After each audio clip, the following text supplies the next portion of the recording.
Hello, everybody, and welcome back to the Listening Room. My name is Theron, and I am your host. Today, we're going to be talking about one of my favorite bands of recent years, the Backseat Lovers.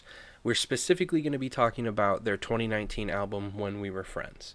So, if you don't know who the Backseat Lovers are, the Backseat Lovers are a United States alternative rock band.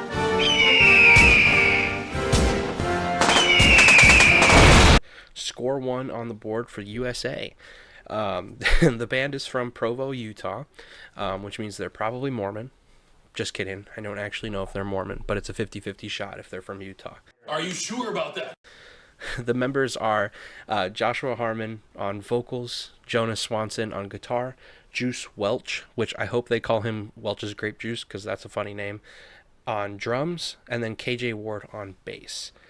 The band dropped this album in 2019, as I said. The previous year, they had won a Battle of the Bands competition at a venue called Valor in Provo, which is where they started to get recognized. They dropped an EP quickly after that, and then in 2019, a year later, dropped this album.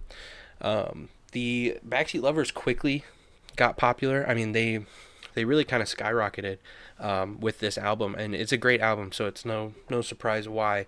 But they've done shows with like Jack White, the Arctic Monkeys, the Killers, and a bunch of other amazing artists, talented artists too. They're really popular for. I think they're popular because they're amazing, but they have a very distinct alternative rock sound. She's unstable. Watch your tongue and watch your mouth. And it sets them apart from everything else that you listen to. Kilby Girl, I think, was one of their singles that charted 39 on Billboard's Hot 100. So their first album, they're already making the Billboards, which is really cool. I mean, that's something that's not done often. So hats off to them. I'm not going to actually take my hat off because I'm bald, but hats off to them for making the Billboards that quickly.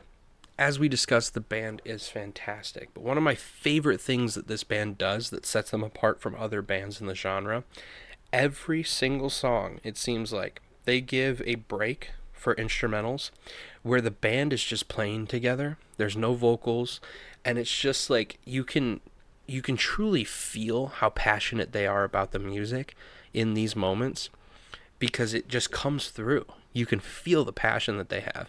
It feels like it's just a bunch of guys, bunch of friends getting into a room and jamming, and that's how they write their songs. That's what it feels like. It feels like they're putting their heart and soul into this, but not because they're chasing a bag or trying to become, a famous rock group. It's just because they love the music and they have fun with each other, and it's just, you can feel the great group dynamic in every single song that they have.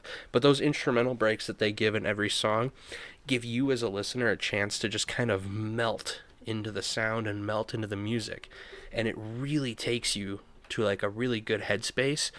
And all of their songs have one of those moments on it. So you're listening to the album, you have like 12 or 15 moments where you're just like fully captured by the sound of this band, and it is amazing. I love it. One of the things I wanted to talk about was how the other day I was listening to those Spotify mixes where it makes you a pre-mix of stuff that you have listened to and then like new artists to you that fit a similar genre. So I was listening to this mix and I was vibing out hard, having a great time. Then one of the songs from this album comes on, and I just realized, like, in that moment, it made all the other songs I was just listening to and just vibing out to sound so lifeless, almost. It just didn't, none of them felt the same after listening to a Backseat Lovers song in that little jam session I was having in my car.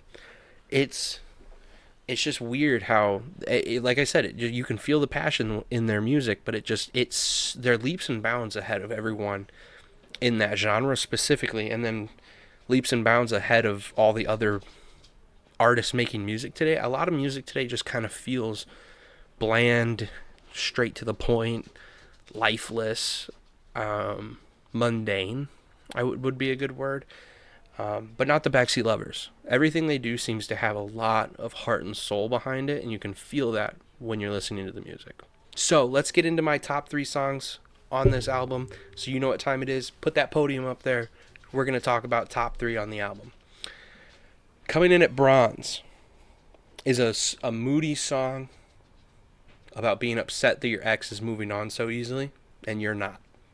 We've all been there. We all know the feeling. So, number 3, bronze medal goes to Watch Your Mouth. This song has one of my favorite instrumental breaks on the whole album.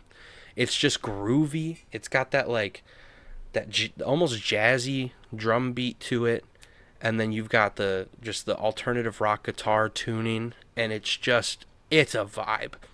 The whole song is great. The lyrics hit, because who hasn't broken up? If you haven't been in a relationship or you haven't broken up and you're just one and done, you're crazy. So we've all been there. We all know how that feels. Now, number 2, Silver Place, another breakup song. Can you believe it? Another breakup song. So number 2 is going to Intuition. Now, Intuition is a breakup song that musically takes you through the stages of a breakup. So you got like this sad beginning where you don't know why it happened. You're just down in the dumps about it.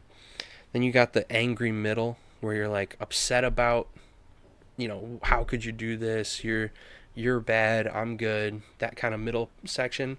And then the end section where you're just kind of, I don't care anymore. You give up trying to find an explanation in things, and you just kind of throw it to the universe.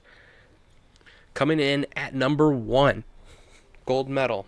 This is the top of the podium. Lead singer in the beginning of the song can't even remember the name of the song, which I think is hilarious. But the number 1 song on this album for me is Pool House. Pool House is just a song about feeling out of place.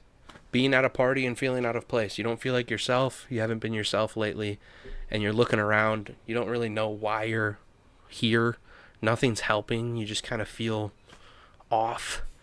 He talks about, what's in this plastic cup isn't going to change my mood. So he's talking about like how alcohol is not even going to help. He's just at that point where something needs to change, something needs to break. And he's sitting in that moment and just like, yeah, something's wrong and I need to figure out how to fix this. Beautiful song. I love it. His vocals go great. Joshua's vocals on this song are impeccable. Some of his best performance ever, but specifically on this album, this is the best his voice sounds. And now the moment we've all been waiting for. The album rating. Now, I know on my last video doing Unreal Unearthed by Hosier, I said that I wasn't going to give out too many 10s. And this isn't going to be a 10. Don't get nervous. This isn't going to be a 10, but this is very close. This was a tough. I should have waited to do this one till later, so I don't have 2 great albums back to back. But I am going to give this album a 9 out of 10. Flat 9. It's great. It's fantastic. It's one of those albums where you can put it on and just kind of whatever you're doing, whether you're studying, whether you're gaming, messing around on the computer, whether you're writing, put this album on and just kind of drift into that headspace and let the album take you to where you need to go. And it will. It's a great album. I cannot recommend it enough. So, the Backseat Lovers, When We Were Friends, 9 out of 10. Highly recommend you check it out. I am your host, Theron. Thank you for tuning into the listening room. I'll catch you in the next video.